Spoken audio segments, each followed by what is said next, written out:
ETF index mutual funds నేర్చుకుని stock మార్కెట్లో రాణించాలనుకుంటున్నారా? వెంటనే ఈ నెంబర్కి కాల్ చేయండి. హలో అండి, రామ్ గారు నమస్తే. నమస్తే అండి. యా సో రీసెంట్ ఎపిసోడ్స్లో మనం ఒకసారి డిస్కస్ చేసాం. అంటే వై అంటే యంగర్ జనరేషన్ వాళ్ళు అంటే ఏజ్ తక్కువ ఉన్న అబ్బాయిలు ఓల్డర్ ఉమెన్స్ని ఎందుకు అట్రాక్ట్ అవుతున్నారు అనే దానిపైన మనం ఒక టాపిక్ చేసాం ఆల్రెడీ. సో ఇదే సంఘటన మనకి నిజంగానే మనకి చూడడానికి దొరికింది అనమాట. ఒక లైక్ అంటే మేనా అత్త మీద like they had a relationship. మాయ అత్తయ్య వాళ్ళ ఇంట్లో ఉంటూ ఆ అబ్బాయి అత్తయ్యతో రిలేషన్షిప్ పెట్టుకుని and it went to like ఎలా ఎక్స్టెండ్కి వెళ్ళింది అంటే దే కిల్డ్ దట్ పర్సన్. అంటే తినేమో వాళ్ళ హస్బెండ్ని, తినకేమో మాయ అవుతారు, సొంత మాయ, ఆయనని చంపేసేసే పరిస్థితికి వచ్చింది.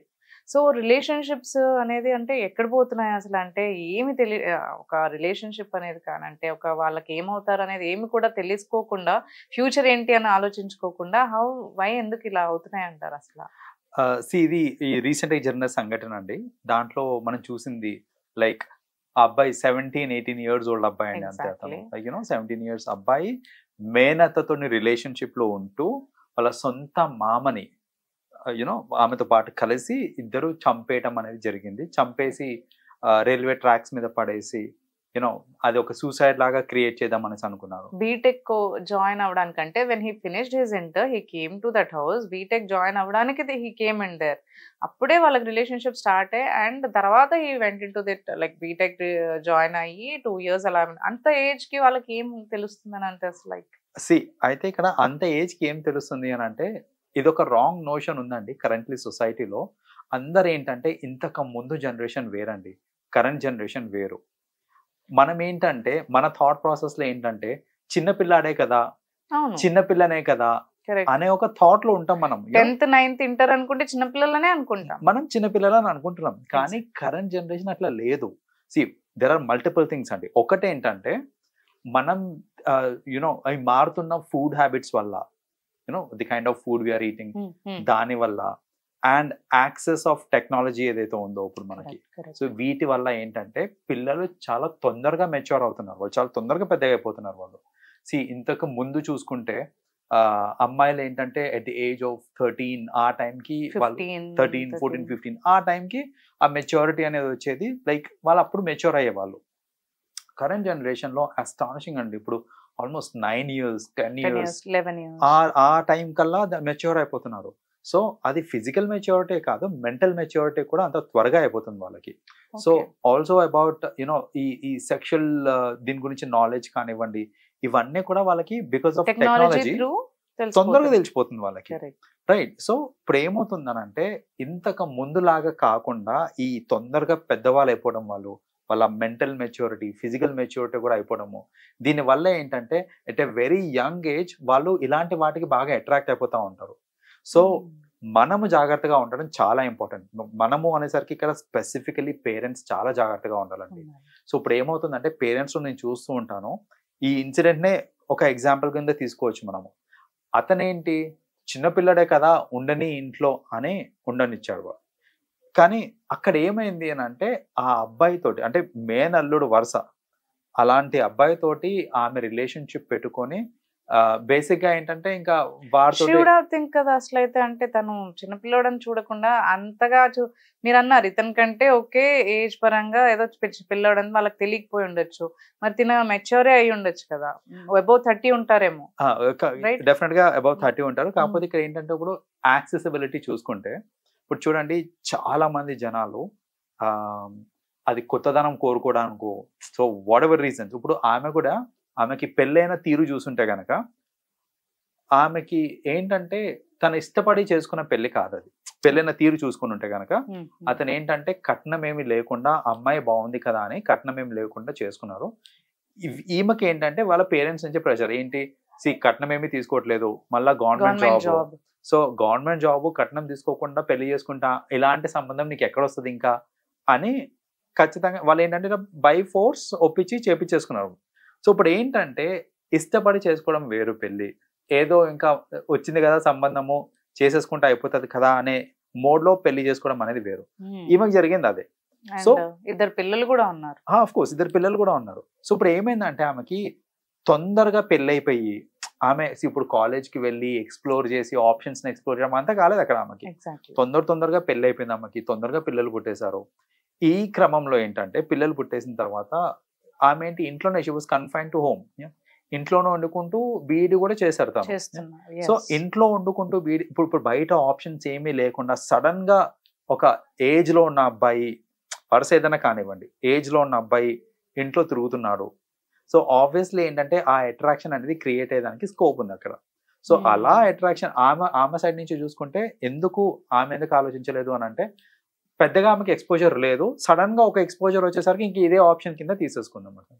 సో అలా ఏంటంటే వాళ్ళ రిలేషన్షిప్ అనేది ఆల్మోస్ట్ 2 years వరకు సాధించారు వాళ్ళు ఇట్లా ఆ రిలేషన్షిప్ ని. సో మనం చూస్తే అంటే కరెంట్ టైమ్స్ లో చూసుకుంటే పేరెంట్స్ తీసుకోవాల్సిన జాగ్రత్తలు ఏంటంటే ఇలా ఎవరినన్నా బంధువుల్ని ఇంట్లో పెట్టుకుంటున్నారు అని అంటే వాళ్ళను మీ దృష్టిలో వాళ్ళు చిన్నపిల్లలు అయి ఉండొచ్చు, కానీ నిజంగా అసలు వాళ్ళ ఏజ్ ఏంటి, ఈజ్ ఇట్ ఓకే అలా ఎవరినైనా తెచ్చి పెట్టుకోవడం ఓకేనా కాదా? నేను అందరినీ డౌట్ పడమని అనట్లేదు, తెచ్చి పెట్టుకోవడంలో తప్పు అని కూడా అనట్లేదు నేను, కానీ ఎంతో కొంత నిఘా ఉండడం అనేది చాలా ఇంపార్టెంట్. చాలా సార్లు చూస్తుంటాం, అంటే వైఫ్ ఎప్పుడైనా ప్రెగ్నెంట్ ఉంటే వాళ్ళ సిస్టర్స్ ని తెచ్చి పెట్టుకుంటూ ఉంటారు, చిన్న పిల్లల్ని కూడా, ఇంట్లో కొంచెం హెల్ప్ ఉంటుంది అని చెప్పి. ఇప్పుడు నా ఫ్రెండ్స్ ని కొంతమంది చూసాను, ఇప్పుడు అలా తెచ్చుకోవడానికి కూడా వాళ్ళు భయపడుతున్నారు.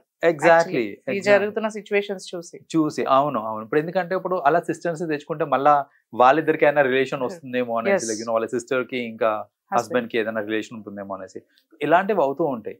సో తెచ్చి పెట్టుకోవడం వరకు ఓకే, ఫ్యామిలీ మెంబర్స్ లో ట్రస్ట్ ఉండడం కూడా ఓకే, కానీ బ్లైండ్ గా ట్రస్ట్ చేయడం అనేది కరెక్ట్ కాదు.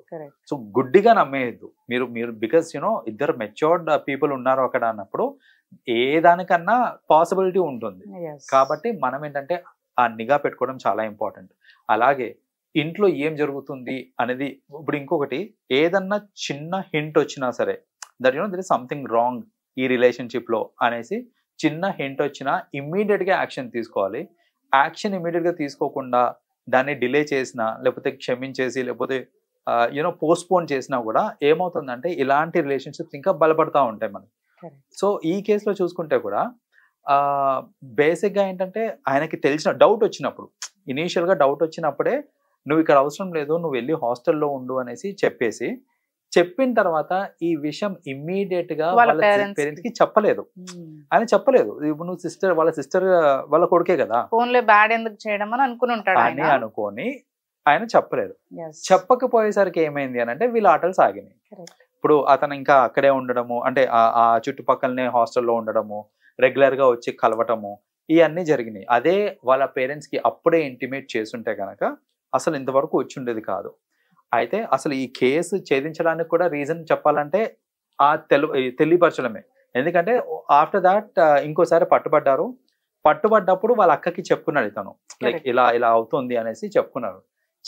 కాబట్టి ఈయన చనిపోయినాక పోలీసులకి ఆమెనే చెప్పింది, నాకు వీళ్ళ మీద డౌట్ ఉంది అనేసి. సో అప్పుడు పోలీసులు ఆరా తీస్తే తెలిసిన విషయం ఏంటంటే వీళ్ళు చేసిన ఇది అనేసి.